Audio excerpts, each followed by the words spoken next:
After all these rounds, here we are. Welcome back to the Chesscraft International Tournament, Round 7. This is the start of a 3-round semi-finals, and I hope you're all ready for this because the games I'm gonna show you are just terrific. Let's go.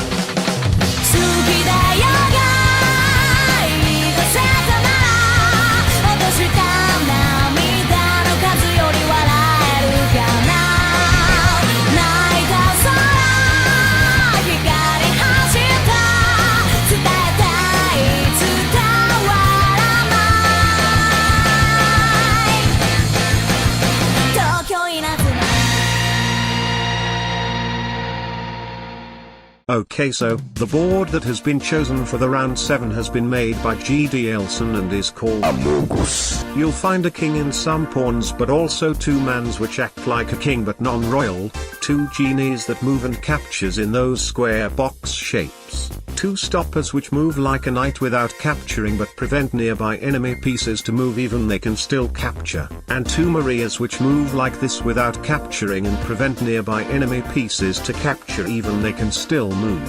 On the board, there is back rank promotion where the pawns can turn into a man or a genie, and the Maria also gets some new squares available and can paralyze nearby enemy pieces.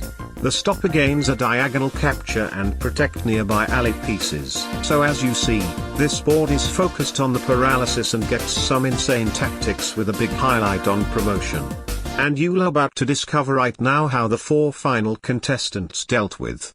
The first game opposed A1HQ2C against Martiarist. You will quickly see how this board can be insane with this pretty short game.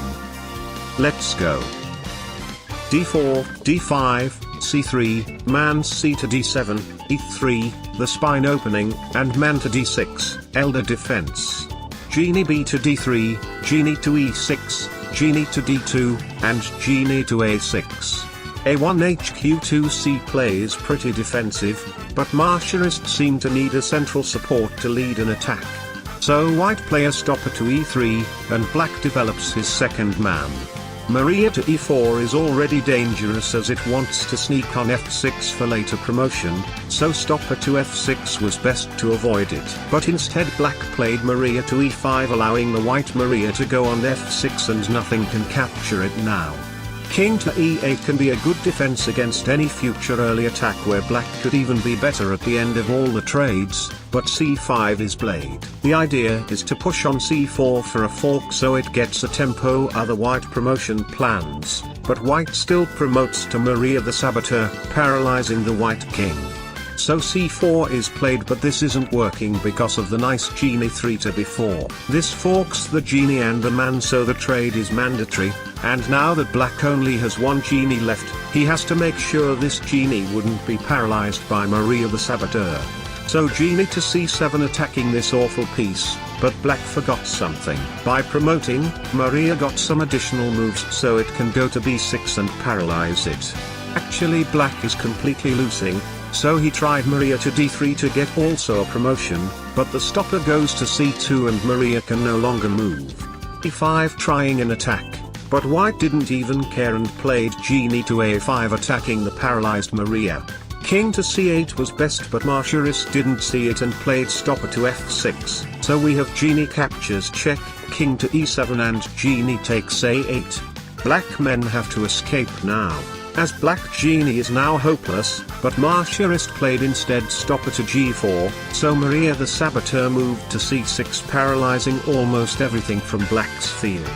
Black tried to capture on D4 but this is now too late. White finished the game quickly by taking black's defenders, paralyzing the king, and letting black finish the job with a Zugzwang. This game was brutal as hell. The second game opposed Cargill against Ancient Space Aliens. Please take an aspirin before the game begins, wise advice. Maria to A4, the ice mirror attack. Stopper to F6, C4, stopper to B6, hammerleak defense. Stopper to B3, Maria to A5, stopper to F3, genie to E6, genie to E3, genie to c6, and genie to c3, also known as the Callahan game, the most aggressive opening. We have the aggressive Maria to e5 trying to paralyze the opponent's field with a sneak threat. d3 was best, but Cargill played stopper to d4 to paralyze the Maria, allowing the other Maria to sneak on f3 with a promotion threat as the previous game. However, the game is absolutely not lost for white because of the genie controlling the promotion square, so Maria to e4 trying the same sneak attack. However, black saw it and played d6. The big problem for white is now his stopper on d4. But Cargill didn't see the problem and played man to b2, letting black capture the stopper. After genie captures and genie recaptures, man to c3 hitting the genie, and stopper again to d4, gaining back the paralyzing advantage. Man c to d7 adding an attacker, Maria g to f4 defending and making room for the pawn, man to c6 going for the stopper, g4 counter going for the stopper, g5 defending, a3 preventing against any man attack, and man to c5 attacking the stopper. White was ready for this because of Maria to before completely paralyzing the man, but he perhaps didn't see genie captures the other Maria and suddenly, black is awfully winning as he threats to exchange the genie and promote the Maria. Genie to g1 was best here and could go for a draw, but Cargill instead played stopper to f5 trying to secure field, and after genie captures, pawn recaptures and Maria to g1 promoting to Maria the saboteur, white is totally lost. However, the game is not finished as without genies on the board, this is hard to checkmate. So man to b3 blocking the path of the saboteur, saboteur to f3, man to f2 paralyzing itself to keep the saboteur in position, man to d7 going for the king, king to e1, man to e6, Maria to c4, protecting the pawn, man captures the stopper, king to f1, man to f4, king to e1, man to g3, man to c3, man to f2 check, and surprisingly the king took on f2, paralyzing itself, expecting to play a long endgame and perhaps get a draw as the position is pretty okay. However, black found a very strong winning idea and finished the game in great style. Please welcome the last piece black didn't develop yet.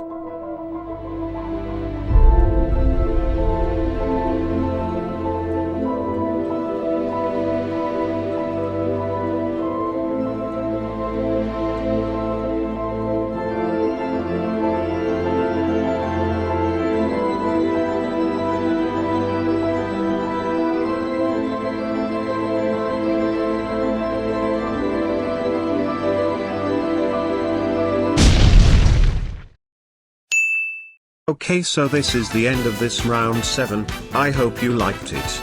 This is only the first game of a sequence of 3, so everything can happen, especially on the next board. I look forward to see you around, bye.